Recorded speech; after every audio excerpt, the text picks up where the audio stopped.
Shadow Warrior 2 is a first-person shooter brought to us by Flying Wild Hog and Devolver Digital. The first Shadow Warrior was released in 1997, and this is the last one I played, but saw a reboot in 2013. This 2016 release is a sequel to the reboot. A third installment in the franchise, Shadow Warrior 3, was released in July 2020 for Xbox. I played Shadow Warrior 2 on the Xbox One X wearing a Turtle Beach Stealth 600 headset while on a 27-inch 4K monitor. The game includes multiplayer, but I did not delve into that mode. There's a weapon collection, modification, and leveling system in this first-person shooter which serves as the primary method of getting stronger as a character while playing the game. There are tons of weapons, a mix of guns and swords, but I imagine most people will settle on a few favorites as I did. The game's art style is realistic and feels like a clean cyberpunk. As with many modern FPS games, especially story-driven ones, it desires to put you in the game, make it feel like you're part of the action. This isn't meant to say that the game is all about realism. You're fighting and chatting with demons at various times in the game, not to mention your ability to survive falling from enormous heights. While the art style is realistic, the game doesn't look great at 4K. In its defense, it isn't listed as a 4K game in the Microsoft Store. However, it really could use a texture upgrade for the next generation. I suspect the latest game is better. The game uses sounds to decent effect, and positional audio is most certainly a thing. Sound effects are indicative of what's going on around you. The music is not intrusive and definitely enhances the mood of the game. While some people play without music at all times, it doesn't seem necessary for this game. Currently, this game is free on Gamepass, but normally it sells for $40 at the Microsoft Store. It is also available in a bundle with the original for $70. The game is discounted to $31 while it's on Game Pass, but the bundle is still listed at full price. Speaking of Game Pass, the quest this week was to get 16 kills. This took about 10 minutes of my usual casual play, and I didn't get any other achievements on the way. It is likely possible to get to this total faster, but probably not by a whole lot. I think you would have to try hard to get an achievement before getting the quest completed. I try to review all Game Pass games that get a quest before the quest is over, so you get an idea whether it's worth your time or not. I don't focus exclusively on the Game Pass quest though, so even if you miss the reviews right away, you can still find out about the game. If you like my review style, make sure you hit the thumbs up so you keep seeing them come along. If you don't, then please drop a line and tell me why. This loading screen sums up the feel of the game pretty well. It is definitely along the lines of Duke Nukem when it comes to the humor style. The main character is salty, and that's really an understatement. The story is somewhat engaging, though I haven't finished it yet. There are optional side quests to the story which do some character development, and that's a nice bonus beyond the standard collection reward many partially open world games give you. I say partially open not in a negative way, but because there are story quest gates along the way. I am playing on the normal difficulty and don't find the game overly difficult. It is possible to get overwhelmed, and the action gets even more intense using melee weapons over ranged. The game doesn't punish you too hard for dying, sending you back to a checkpoint and even leaving the enemies still injured. On easy, just about anyone with patience will be able to make progress regardless of their skill level. The controls are fairly standard for an FPS on console. Anyone with experience playing an FPS on console will have absolutely no problem picking them up. I do seem to constantly forget what special power is in which direction on the D-pad, but that's a me problem, not a Shadow Warrior 2 problem.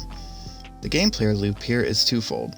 On the one hand, you get missions, either a story or a side quest, and generally go out to an area, kill a bunch of enemies, often a boss as well, and finally collect your reward before teleporting to the main hub and turning the quest in. The other loop is Diablo-esque in that you can revisit completed mission areas for the simple act of collecting new and more items and improving your stats and weapons. This is great for the completionist in that they can finish the story and the achievements somewhat independent of each other. Obviously, story-based achievements are the exception to that rule. Once the story is done, most people won't want to come back to this game for much. There is the multiplayer aspect, so it could be a fun way to hang out with some friends. There are also the ever-present achievements if you would like to boost your gamer score, but I have no idea how difficult it would be to complete them all for the game. It is an unfortunate aspect of many story games. Unless the story is phenomenal, or the gameplay is in the top 1%, they are usually rarely revisited. I suspect this game would not fall into that 1% for most people. While the game was good, there are always things that can be improved. The tutorial in this game felt a little light starting out for me. It didn't really get into the weapons and their management, leaving discovering your weapon preferences as an exercise for the player. This isn't necessarily bad, but I feel like a little guidance on new weapons would be helpful. Instead, the game just assumes you'll find time to try everything out. The graphics in this game bother me. It's not that old of a game, and even with outdated textures, I felt like it should scale up better than it does. At 1080, it would probably be just fine, but at 4K, this game shows its age, though that could be the fault of the Havoc engine. The swordplay in the game feels a little hectic. Granted, I played with it set to casual, which is set to do random cut directions as opposed to the default basic, which promises to choose cuts based on camera and character movement. The advanced setting relies 100% on those two and has no AI assist. The hecticness wasn't necessarily a lack of control though, so I'm not sure that would take care of it all the way. Aiming the guns is not as good as many other FPS games I played on console.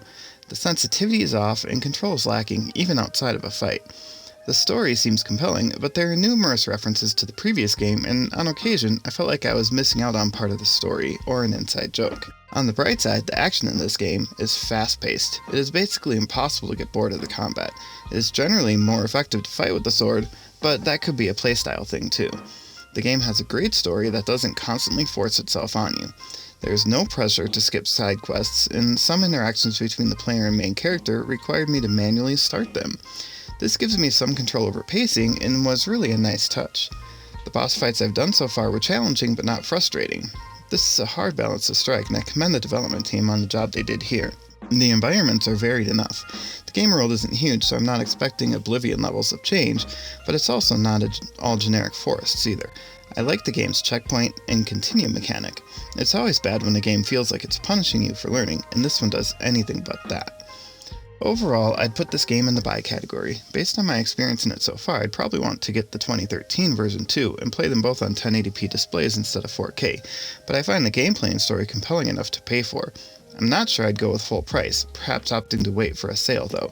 Obviously, as an FPS game, there is a large group of people who shouldn't buy it though, so don't blame me if you hate FPS games, buy this one, and then don't enjoy the experience. I've got more reviews on the way. Carrion is almost done, and Neon Abyss is in the hot seat. Make sure you subscribe if you want to get these as they come out.